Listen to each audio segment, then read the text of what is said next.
Paano kapag yung taong gusto mong ipanalo, hinayaan kang matalo?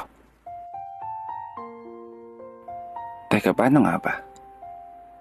Kapag yung taong inasahan mong magiging kakampi mo sa lahat, siya rin pala ang makakalaban mo sa dulo.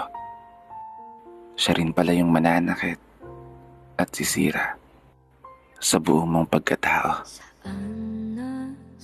Paglilinaw lang ha, hindi ko to sinulat para saktan ka o ipaalala yung taong nanakit sa'yo. Sinulat ko to baka sakali lang na mapagaan ko yung nararamdaman mo. Kasi hindi biro ang maiwan. Hindi biro ang ipagpalit sa iba.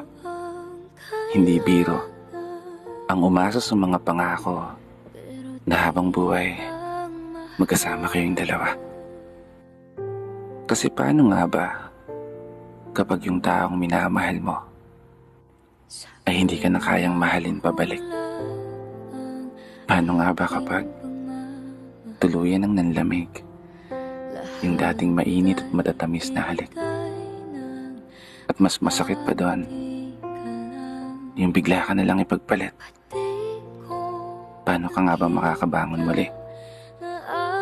Paano nga ba pahihilumin yung sugat kung sa tuwing ipinipikit ang mga mata ay palaging imahe mo pa rin ang siyang bumabalik? Oo, naiintindihan kita sa punto na mahirap naman talaga kalimutan agad yung taong minahal mo ng sobra.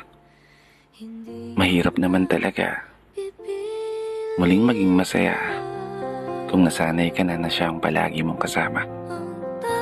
Pero wala ka ng ibang magagawa kundi kailangan mong tanggapin ang lahat at maging matatag hanggang sa araw na humilom ang mga sugat at muling makausad na sa paglalakad ay wala ka ng lilingunin na alaala. Magiging okay ka rin balang araw. Makakaya mo rin yan. Mas mabuting gawin mo ngayon, mag-focus ka sa sarili mo at mas mahalin pa ang sarili mo. May dahilan ng lahat kung bakit nawala sa'yo. At yun ay marahil sadyang hindi pa para sa'yo. Palagi mong tatandaan, ang pag-ibig ay isang sugal na minsan pwede kang matalo at pwede kang manalo. Magtiwala ka lang sa kanyang mga plano dahil darating din ang araw, mangyayari din lahat higit pa sa mga hinihiling mo. Isang mahigpit na yakap